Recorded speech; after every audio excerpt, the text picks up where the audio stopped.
네, 안녕하세요. 네, 알바몬 스테이크집의 주장을 맡고 있는 김여결입니다. 반갑습니다.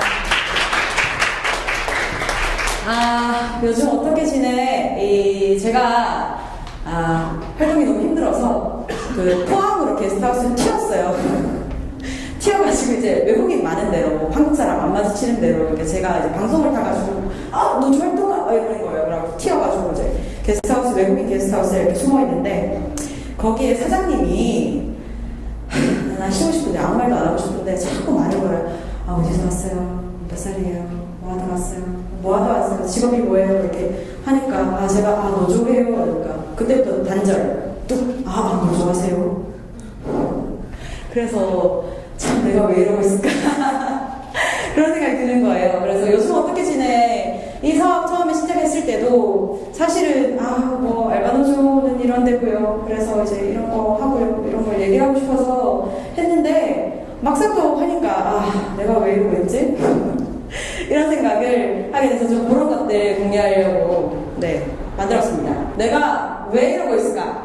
청년 노조활동가가 되다 시작하겠습니다. 알바노조에 대해서 들어본 적이 있으신가요? 없어요. 네, 없군요. 그래서 알바노조, 노동상권이 뭔지 아시는 분? 없군요. 네, 이 노동현실이 참 참참. 첫 번째로 단결권이 있어요. 두 번째, 단체 교섭권이 있어요. 그리고 세 번째, 단체 행동권이 있습니다. 단결권은 노동자들이 자기의 이익을 맞는 사람들과 함께 단결할 수 있는 권리고요. 두 번째는 그렇게 단결해서 노동자 대표가 뽑혔으면 회사랑 단체 교섭을 할 수 있어요. 그게 단체 교섭권. 그런데 그 단체 교섭이 결렬될 때가 있잖아요. 그럼 뭐 합니까? 빨간 띠 눌러야죠. 파업합니다. 그게 단체 행동권. 그 세 가지예요. 그래서 이제 그 노동상권의 결정체가 바로 이게 이제 뭐라 그래야 되지? 핵심 킥포인트. 알맹이.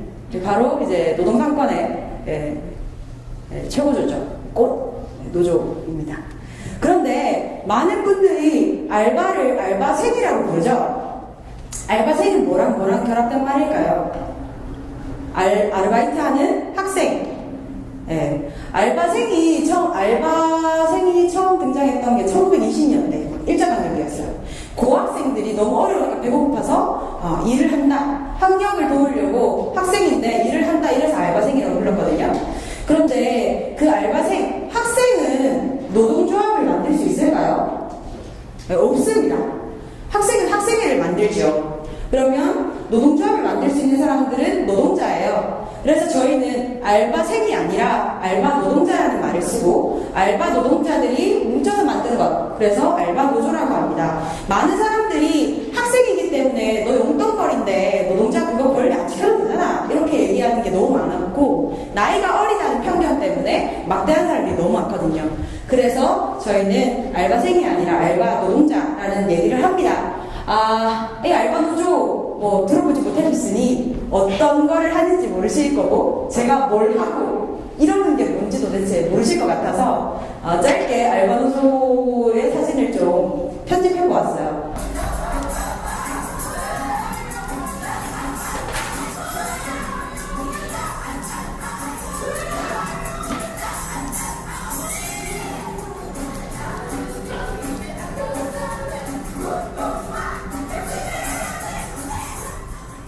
요런 데입니다. 뭘 하고 잡혀가요. 또 뭘 하고 또 잡혀가요. 벌금이 1억 4천이 되고요.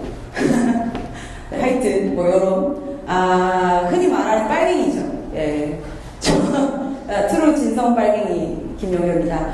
어쨌건 알바노조는 요런 데예요. 그럼 내가 왜 이러고 있지? 라고 또 생각을 해봤어요. 한참을 또 거슬러 올라가 봤어요. 내가 왜 이렇게 됐지? 따져서 올라가 봤더니 이런 게 있더라고요. 피자와 TV 이야기. 제가 알바를 열심히 했습니다. 알바를 열심히 해서 나를 위한 시간을 좀 가졌어요. 집에서 이제 피자 비싼 거 시켜 먹었거든요. 리치골드. 먹고 있었어요. 막 먹고 있는데 이제 또 혼자 먹으니까 심심하잖아요. TV를 딱 켰단 말이에요. TV를 켜면서 막 피자를 먹고 있는데 저기 TV 건너편에서 아프리카 난민들 이야기가 나오는 거예요. 나 TV 막 피자 먹고 있는데 피자를 막 먹고 있는데 근데 저희 아프리카 난민들 막 이야기 나오면서, 그리고 배경이 검은데 내가 피자를 먹는 모습을 딱 보여.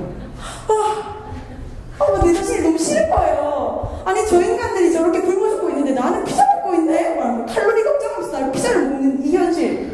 내가 피자를 먹는 동시에 저 사람들이 굶어 죽어가고 있는 그 현실. 그게 나는 너무 죄책감으로 다가온 거예요. 세상에. 내가 이 피자 먹는 값 좀 줄여가지고 저 사람들한테 줬으면 저 사람들이 안 굶어 죽었을 텐데, 다만 국물이라도 팠을 텐데, 막 이런 생각을 하면서 내 모든 소비가 막 죄책감이 막 들기 시작하는 거죠. 세상에, 난 쓰레기야, 하면서 막 이렇게 시작을 해서 처음으로 사회 참여를 하게 된 게 이거예요. 세이브 더 칠드런 모자뜨기 캠페인이라고 막 밤새 모자를 떠가지고 막 보냈어요. 그리고 돈 모아가지고 제가 그날 이제 알바를 해가지고 월 60에서 70만원 정도 벌었는데, 매달 3만원씩 계속 후원을 했거든요. 3년간 계속 후원을 했죠. 막 이런 것도 보내고. 그런데 안 달라져요. 막 계속 죽어요. 왜 죽는 거지? 3만원 더 보내야지. 영수도 막 보내요. 안 달라져. 이 사람들이 매일매일 생기는 거예요. 매일매일 사람이 죽어요. 어떡하지? 왜 전쟁을 안 멈추게 하는 거지? 왜 전쟁이 계속 나는 거야? 난 평화롭게 살고 싶은데, 막 이런 생각을 하게 됐어요. 이 세계의 평화를 지키는 그 반기문 씨가 계시는 그곳이 어디죠? 유엔. 그 유엔을 떠받치는 5개국이 있습니다. 유엔 안보리 5개국, 상임이사국 5개국. 어딘지 아시나요? 시사상식이죠? 하나 더. 야, 그렇습니다. 예. 우리 이 세계평화, 이거 보세요, 이거. 세계평화. 겁나 지켜요, 세계평화. 네, 세계평화를 지키는 5개국이 이렇게 있어요. 예? 이 사람들이 세계평화를 막 지키는 거예요. 근데 이 세계평화를 지키는 이 사람들이 만든 유엔이고, 유엔에서 만든 세이브 더 칠드런이니까, 이 사람들한테 유엔에 돈 주면 전쟁도 멈추고, 기아도 멈추고 난민도 없겠지라고 생각을 했는데, 그런데요. 전쟁에 뭐가 필요하죠? 돈도 필요하고, 돈으로 뭘 해야 되니까? 무기 사야 되죠, 그죠? 무기를 많이 팔았어요. 그러면 그건 뭐예요? 곧 무기를 쓴다는 거. 그 무기를 쓰는 게 곧 전쟁인 거잖아요. 그러면 세계 5대 주요 무기 수출국이 어딜까요? 세계 5대가? 이렇습니다. 뭐야? 내가 세계평화를 도전 국가들이잖아. 이런 거죠. 그러니까 아까 미국, 영국, 프랑스, 러시아, 중국이잖아요. 미국, 영국은 없죠? 러시아, 프랑스, 중국. 뭐야, 이거 뭐야? 지네들이 무기 안 팔면 전쟁도 없는 건데? 뭐야, 이거? 뭐야? 내 3만원 어디 간 거야? 이런 상태가 된 거죠. 아니, 세계평화를 원했는데, 얘네들한테 돈 줬는데 왜 얘네가 무기를 사지? 왜 얘네는 무기를 팔지? 왜 그 돈 가지고 지네가 무기 안 팔면 전쟁도 안 나고 난민도 안 날 텐데, 왜 이런 짓을 자꾸 하는 거지? 아니, 지네가 전쟁 일으켰으면서 왜 내 돈 빼가지? 그러면서 왜 지네만 좋은 일을 하는 것처럼 얘기하지? 뭐 이렇게 그런 막 혼란스러움이 생긴 거죠. 그러면 내가 저것들한테 돈 줘가지고 저것들 이미지 메이킹 하는데 돈 줄 게 아니라 내가 직접 뭔가 해야겠다. 이 세계 평화를 위해서 내가 이 한 번 바쳐야 된다. 뭐 이런 생각을 하게 된 거예요. 그래서 이 편안한 마음으로 피자를 좀 먹어보자. 내가 피자를 먹을 때 적어도 내가 피자 먹는 게 좀 죄의식을 느끼지 않게 좀 해보자 라는 생각에서 인권운동을 좀 해보자 라고 생각을 했어요. 아까 그 무기를 판매하는 것과 그 무기를 팔아서 전쟁을 나게 한 다음에 그거잖아요. 그러니까 기사대기 날리고 미안해 약 발라주고 기사대기 또 날리고 미안해 또 약 발라주고 이 똑같은 거잖아요. 근데 그 약을 내 돈에서 사. 이런 어쨌거나 그러면 기사대기를 날리게 하지 말자. 그러면 그 사람들을 지키는 어떤 것들을 하자라고 해서 제가 이제 인권운동센터에 찾아갑니다. 인권운동센터에 찾아갔더니 거기에서 만난 것들이 이런 거였어요. 노숙인들. 노숙인들은 죽게 되면 불황자거든. 그러니까 그 사람들이 없어요. 그러면은 시체 실험실 미용실에 바로 팔려가요. 바로 팔려가서 화장을 착 하고 어딘가 무용고자 이 화장터가 있거든요. 또 따로 거기 이제 실려 있는 거지, 쓰레기처럼. 노숙인들, 쪽방촌 사람들, 많은 가난한 사람들이 쪽방에 사니까요. 파산한 사람들, 워킹푸어, 계속 일을 해도 돈을 갚을 수 없어요. 한 달 생활비 50만 원씩을 계속 사채를 끌어다 쓰는 거예요. 행상인들, 그리고 장애인들, 어디 이동할 수도 없고, 그 다음에 계속해서 가게를 털리는 그런 사람들 받고 기초생활 수급자. 점점점 인간이 이렇게 내려가기 시작하죠. 너무 감당할 수 없는 현실인 거예요. 세상에. 그래서 처음에는 인권을 외치면서 돌아갔죠. 그런데 이제 이런 거 계속 보다 보니까 튀었어요. 나 저렇게 살고 싶지 않아. 이러면서. 그러니까 저 삶이 나랑 먼 삶인 줄 알았는데 나랑 가까이 있네? 저 사람들 이야기 들어보니까 나처럼 살다가 갑자기 저렇게 가세가 기울었네? 이런 거죠. 그래서 난 빨리 튀려고 열심히 뛰었어요. 저는 그래도 4년제 대학 다니고 있었고 제 과는 졸업을 하면 어떤 자격증이 주어져서 이제 그 직업을 가질 수 있었거든요. 저의 그 기득권의 삶으로 다시 튀었죠. 튀어서 공부 열심히 했고요. 공부 열심히 해서 더 좀 이렇게 높게 쳐주는 과로 전과를 했어요. 전과하고 토익 공부 막 하고. 근데 나는 이미 이 세상에 썩었다는 걸 알고 화가 나잖아요. 그 화를 이제 공부로 풀 수 없잖아요. 그래서 이제 뺀대고요. 막 세상 때 부수야 돼! 막 펑크 빼고 막 기타 막 부수고 막 그랬어요. 이런 삶을 계속 살다가 이런 거 아까 말씀하셨듯이 똑같습니다. 모든 스마트폰을 가지신 분들의 반풍경 아닌가요? 이렇게 누워서 이렇게 이제 스마트폰을 페이스북을 하고 있었거든요. 페이스북을 하다가 이걸 보게 됩니다. 이 영상을. 문제적 영상이죠.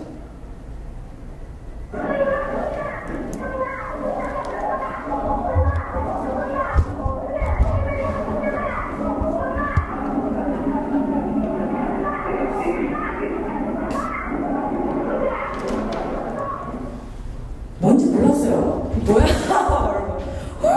뭐야? 뭔지 모르겠는데 사람들이 폭력적인 상황에 지금 당하고 있었어요. 그리고 그 폭력적인 상황을 당하는 사람이 할머니들이었어요. 이상해요. 이런 거죠. 뭐지? 이상해요. 이 영상은 삼평리 송전탑 투쟁 현장의 영상이었어요. 삼평리라는 곳에, 청도 삼평리라는 곳에 송전탑이 들어섰고 그 송전탑을 주민들이 반대했어요. 건설하는 걸 반대했고 그 삼평리의 대다수의 주민이 이렇게 고령의 여성 노인이었어요. 그 여성 노인들이 계속해서 이 송전탑 공사를 반대하려고 공사 차량을 막아섰고 그 공사장 인부들이 할머니들을 계속 끌어내는 일이 계속되고 있었던 거죠. 그래서 연대자들을 모집하려는 영상이었어요. 좀 삼평리로 와주세요. 그게 바로 마지막 영상이에요. 그러니까 마지막 영상 이렇게 자막이 올라가거든요. 삼평리로 지금 바로 와주세요. 그렇죠. 저는 그냥 이걸 보는 순간 할머니들이? 이런 생각? 그렇지 않아요? 할머니들이 용역한테 끌려가고 있다.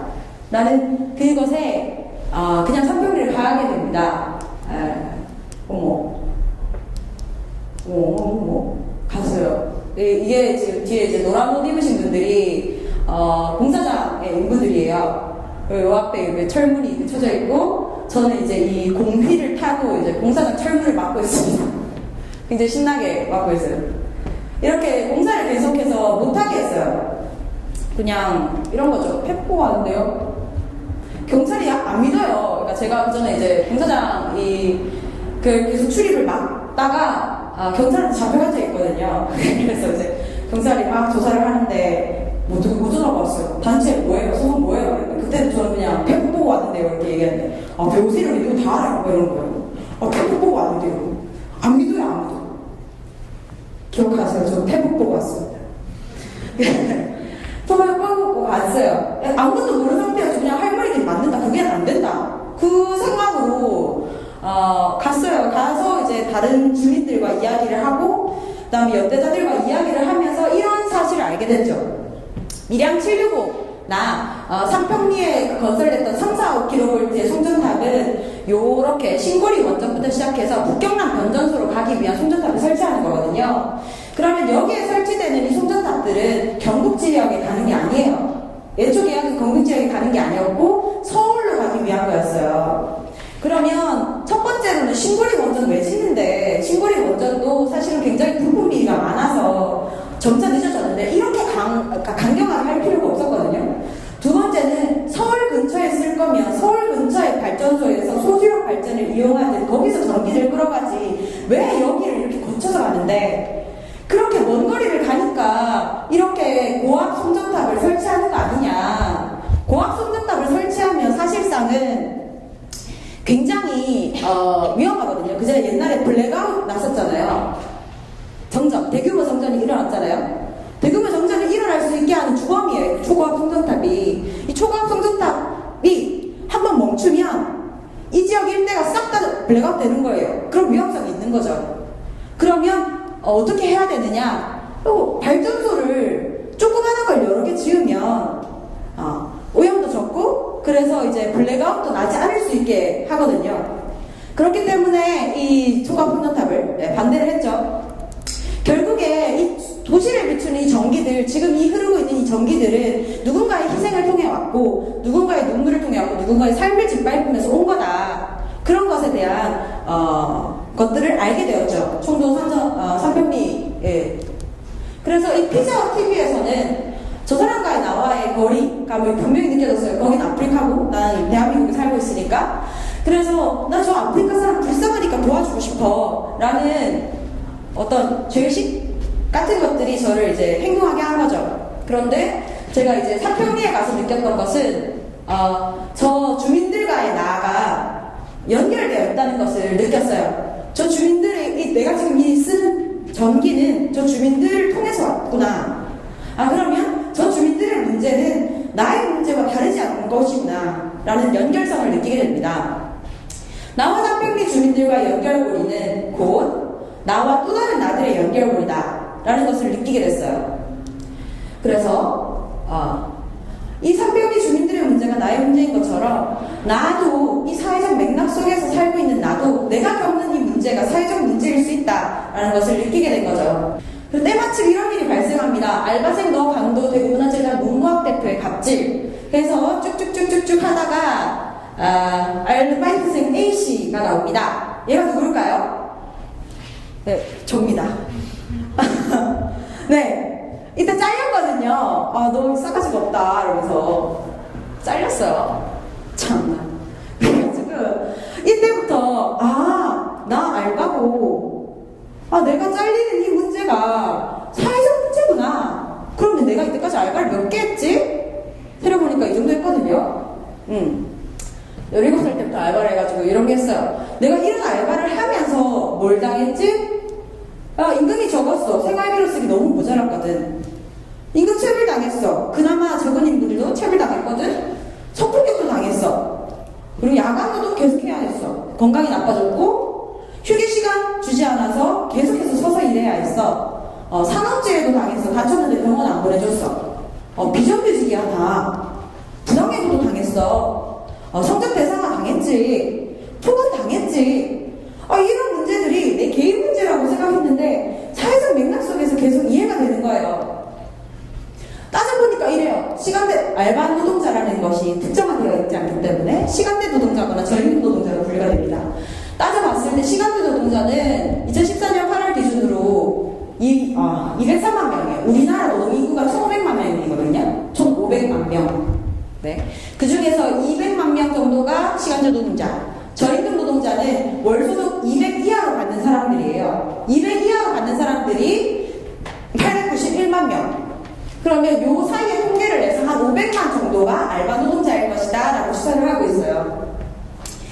보니까 야간 시급, 야간인데도 시급 제대로 못 받아.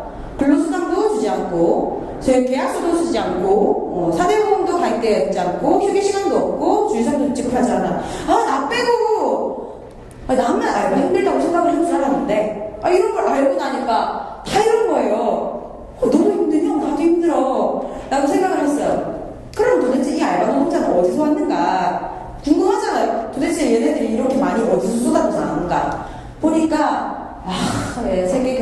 겁니다. 2011. 네. 1929년 경제대공황이 왔죠. 그리고 나서 케인즈주의 발달해서 굴댐 막 만들었어요. 그래서 이제 이 뉴딜 정책을 펼쳤죠. 뉴딜 정책의 최고봉이 뭐였냐? 세계 2차 대전. 왜냐면 미국은 1도 안 부서지고 그 유럽 다 부서졌죠. 그러면 어디서 무기를 공급하겠어요? 미국. 그럼 미국이 엄청나게 무기를 팔아제껴요. 그러면서 이제 미국이 점점 경제대국으로 성장을 하게 되는 거죠. 그러면서 테일러 포드주의, 그 컨베이어 벨트를 막 발명해가지고 착착착착착착착 산업자본주의의 꽃이 펼쳐집니다. 산업자본주의를 하면 물건을 만들었어요. 내가 새우깡 한 봉지를 만들어서 새우깡 한 봉지 200원에 만들어서 500원에 팔면 300원의 차익이 남죠. 물건을 만들어서 파는 자본주의 형식을 산업자본주의라고 해요. 근데 그 산업자본주의를 하려면 공장이 많이 돌아가야 되잖아요. 공장이 많이 돌리려면 원료가 석유가 필요하죠. 그러면 그 석유값이 싸야 되는데 때마침 중동 지역에서 그 산유국의 최대 산유국의 그 중동 지역에서 파업이 일어나요. 그 산유국 때문에 이제 이 기름을 싸게 하려면 그 노동자들이 임금이 싸야 되잖아요.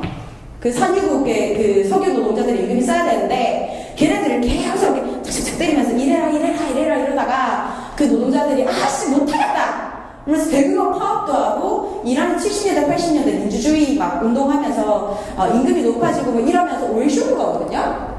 전쟁도 났고 오일 쇼크가 오면서 이 공장을 못 돌리잖아요. 우리 더 이상 물건을 생산하는 방식으로 이윤을 낼 수 없다. 그런데 지금 그런 경우 위기가 올 수도 있겠다라는 생각을 하면서 이 자본주의가 신자유주의로 이동하게 됩니다. 신자유주의라고 하면 어떤 걸로 돈을 버냐면 사채 있잖아요. 사채. 신용카드 이런 거요. 그러니까 그러니까 돈을 빌려주고 그 돈에 대한 이자를 가지면서 돈을 벌게 하는 거죠. 그러면은 산업자본주의 때는 산업이 성장하면 고용이 늘잖아요. 공장이 많이 필요하니까. 그런데 금융자본주의는 그런 게 필요 없어요. 공장도 필요 없고 그냥 컴퓨터 많이 있으면 돼요. 컴퓨터 이렇게 클릭하고 팔고 사고 하면 갑자기 돈이 막 늘어나 있는 그런 거죠. 그래서 우리나라에 그 신자유주의가 들어온 게 이제 1997년에 IMF예요. 제가 이때 이제 아빠 붙잡고 막 울었거든요. 아빠 잘리면 안 돼. 막 그러는데 우리 집은 되게 초구석이라서 잘릴 위험도 없었어요. 근데 IMF 때 이렇게 돈이 IMF 사태가 나면서 신자유주의가 들어왔고 뭐 하여튼 네 이렇게 비정규직 법안 통과됐어요. 96년에 통과돼서 IMF 때 대규모 구조조정 당하면서 싹 다 정리해고 당하고 그 정리해고 당한 사람들이 그냥 그대로 이제 나 정리해고 당하니까 죽을래 이렇게 죽지 않잖아요. 그 사람이 어디 살아있을 거 아니에요. 어딘가에. 그런 사람들이 비정규직이 된 거죠. 잘린 사람들이 갈 데가 없으니까 비정규직 되던가 그럴 바에 차라리 자영업 하던가. 자영업도 200만원 밑으로 받는 사람들이 50% 이상이거든요. 네, 굉장히 영세하죠. 그리고 알바 노동자가 된 거죠. 무려 이 알바 노동자는 1929년에 경제대공황으로부터 출발한 굉장히 역사적인 위치에 있는 사람들입니다. 그래서 이런 맥락을 알게 되다 보니까 이런 거 피자 배달 중에 사망한 사람, 세월호 탑승 면허가 없어서 시신수술을 할 수 없었던 사람, 메탄올 독성에 시각을 잃은 사람, 용광로에 출국해서 시신을 찾을 수 없었던 사람, 냉동에서 질식사하고 강간당하고 구의역 스킬을 챙겨주는 사람, 이런 사람들의 죽음과 문제들이 내 문제라는 걸 알게 된 거죠. 사실 이렇게 비껴가는 문제구나, 이렇게 비껴가는 문제구나 라는 것을 확 느끼게 된 거예요. 이건 진짜 또 다른 나들의 이야기다. 내가 알바를 구하다가 세월호에 탑승했을 수도 있지 않느냐. 내가 알바를 구하다가 메탄올 공장에 갔다가 시력을 잃을 수도 있지 않느냐. 내가 배달을 하다가 죽을 수도 있지 않느냐. 그런 이야기들을 알게 된 거예요. 그것이 나의 이야기라는 걸 느끼게 된 거죠. 그래서 그 뒤부터 이렇게 보여요. 어딜 가나 이 알바들이 있어요. 사실 지금 이렇게 봐도 저기 싹 다 알바들이 하고 있잖아요. 야간에 편의점 가도 알바들이 하고 있고요. 어딜 가든 알바들이 하고 있어요. 이게 너의 삶인 줄 알았죠. 알바를 하고 있는 너의 삶. 근데 그게 아니라 또 다른 나들의 삶인 거예요. 그래서 그런 나들의 삶을 지키기 위해서 저는 이러고 있답니다. 그리고 함께 이러고 싶습니다. 원래비 2,030원이고요. 저 뒤에 가입서가 있고, 네. 알바 노동자거나 알바 노동을 구하고 있는 사람 누구나 가입 가능하십니다. 함께 알바 노조를 해서 세계 평화를 지켜나가고요. 알바 노조와 함께 해주셨으면 좋겠습니다. 감사합니다.